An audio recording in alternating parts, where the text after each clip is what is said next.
You're listening to World of Empowerment Radio, your station for practical spirituality in a changing world. And here are your hosts, Aingeal Rose and Ahonu. I am Ahonu, and this is the Honest to God series.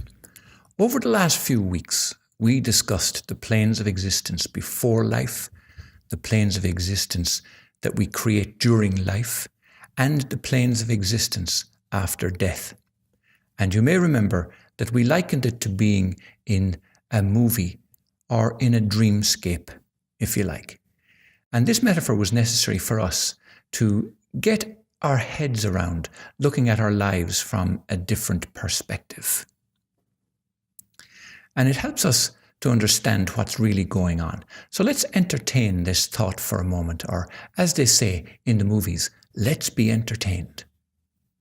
So let's go to the movies and let's see what will happen in the movie of our lives, in the drama that we're constantly creating. You see, the problem is we're always trying to solve the problem at the level of the problem. And we're trying to understand who we are in a body while being in a body.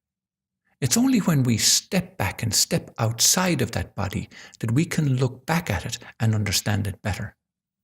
Another way to describe this is it's like a computer programmer who writes a program, and the computer program doesn't understand itself, but the programmer does, because the programmer is able to look back on what it created and see it objectively and understand it. And we've often heard this another way too, that you can only see the lower dimensions from a higher dimension. So in that way, we're looking on our lives as if we were in a movie theater. Everything that's going on, all the drama, all the adventure, all the excitement, all the love is there for us to make our reality more believable. So everything is there that we've created to convince us of how real it really is. And with that premise, with that understanding, we finished the last episode where we looked at ourselves as having moved from being an actor or an actress to being the director of our own movie.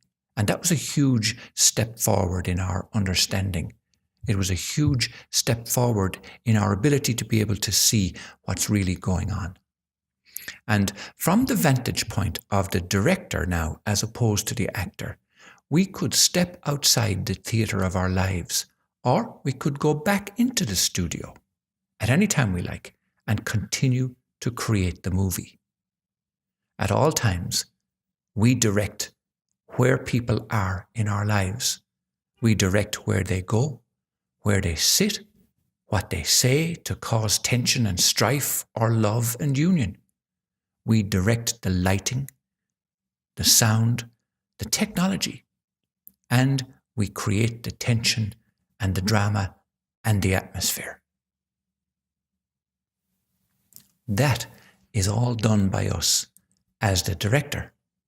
We found it very satisfying because we felt an element of control.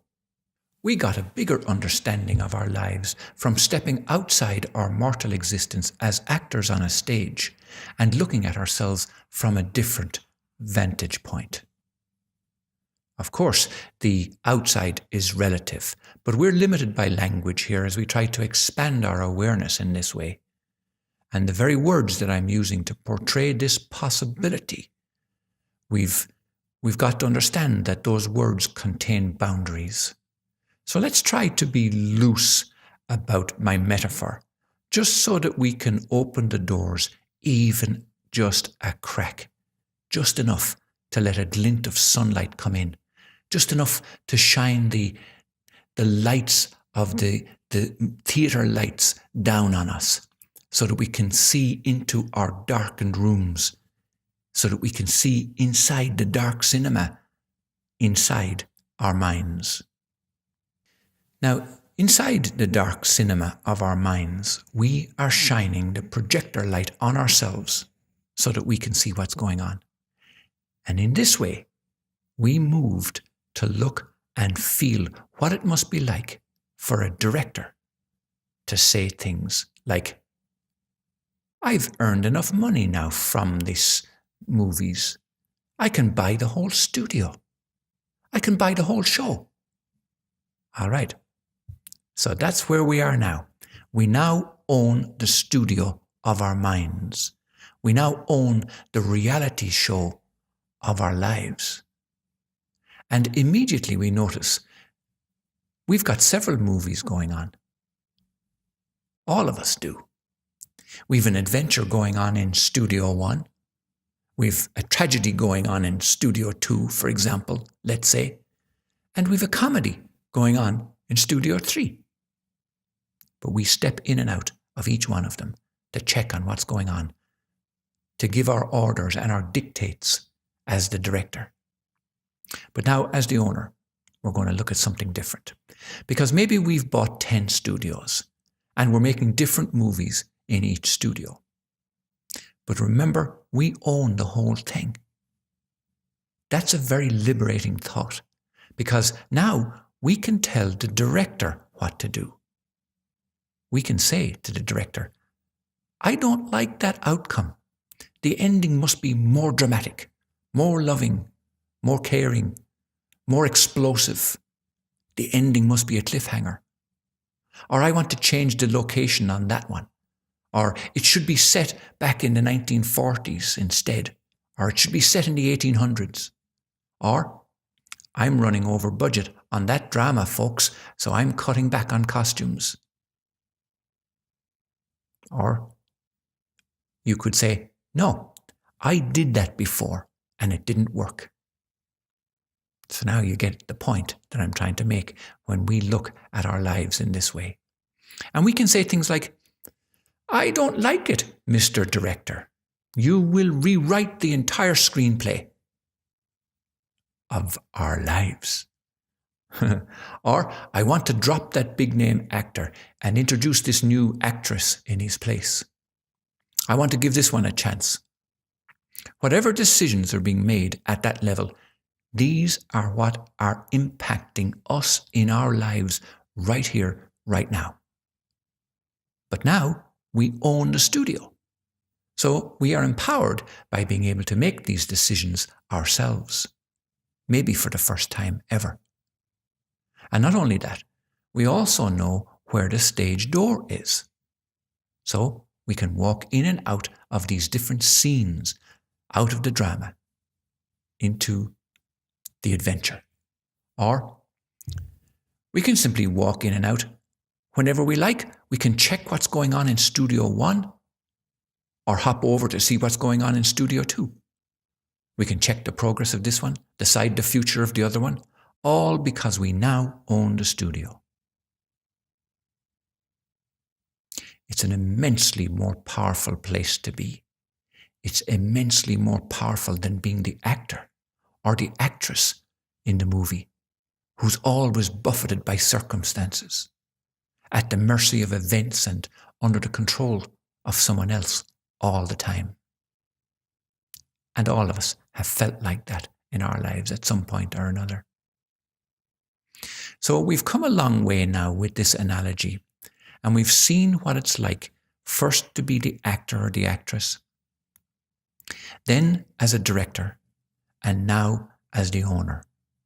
And it's important to stay with this. Stay with me here just for a few more minutes, because this is surely empowering. So you might not believe it yet, but please understand that even the very possibility of being able to look at your life from another vantage point, being able to look at your life as if you are the owner of it. You're not just acting anymore. You are the owner of it. And even entertaining that very thought that you could be the owner of your own reality studio right here on Earth might be something that will change your life for the better forever. So here we are now. We're the owner of the studio. We decide what movies will play. And we decide if the lead actor, that is you or me, in this picture of life, if you or I get sick, or if you or I die tragically, or we decide if there will be a love story in this one, or if that one has children, or if he or she will have money, or if he dies in poverty, or if this one is born black or white or short or tall. Our own creative ability decides if this one will be a king, a queen, a president, or a pauper. We decide if we should be born in Africa, or Venezuela, or Albania, or Brazil. We're now making the decisions at this high level. We're even deciding if our real life movie will be made at all. Let that one sink in. We're even deciding if we will allow this life movie of ours to be made at all. That's a pretty powerful possibility, pretty powerful concept to wrap our heads around. You could be saying as the owner, "Oh, I'm sorry, all our studios are full right now." Or, "It's not in our budget to create that movie." Or, "We must put that screenplay on the long finger for the moment because we're dealing with something else." We could also say, "Let's just sell that movie script to a different studio in another creation across town somewhere, across the galaxy somewhere." Or we could say, "Let's visit the bank because we want to borrow the money because we are really keen to bring this experience into our world. We'll build another studio just to make this movie. Let's make it Studio 11 or Studio 12. And in there, we will create the blockbuster of all times." You can see now how liberating it is to be the owner of the screenplay, the owner of the movie. And you can see where this is going. And you can see now the beginnings of huge possibilities. The power of being the studio owner is immense. And I'd like to leave this episode right here with the thought that you are the owner of your life drama. Except I want to drop another little seed into your minds before I go.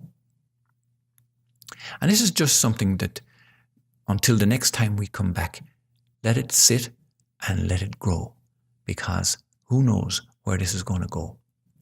And that little seed is, what would it be like if you were the financier, if you were the banker? You've gone past the owner now at this stage, and you're now the one who's financing the whole business. You're the one who pulls the drawstrings of the money. You're the money bags.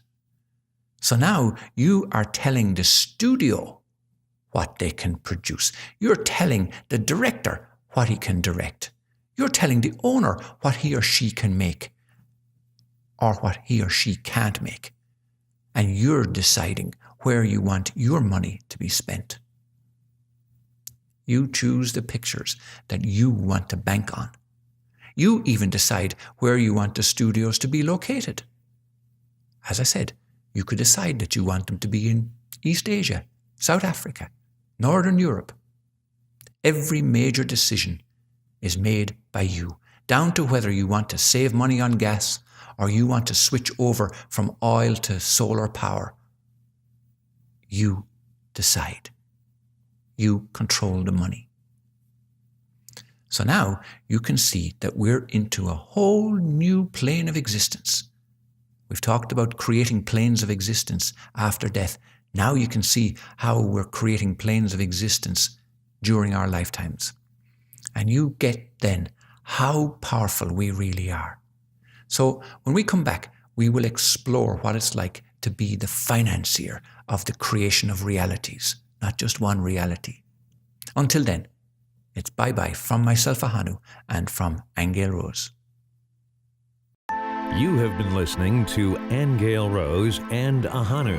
on World of Empowerment Radio, your station for practical spirituality in a changing world.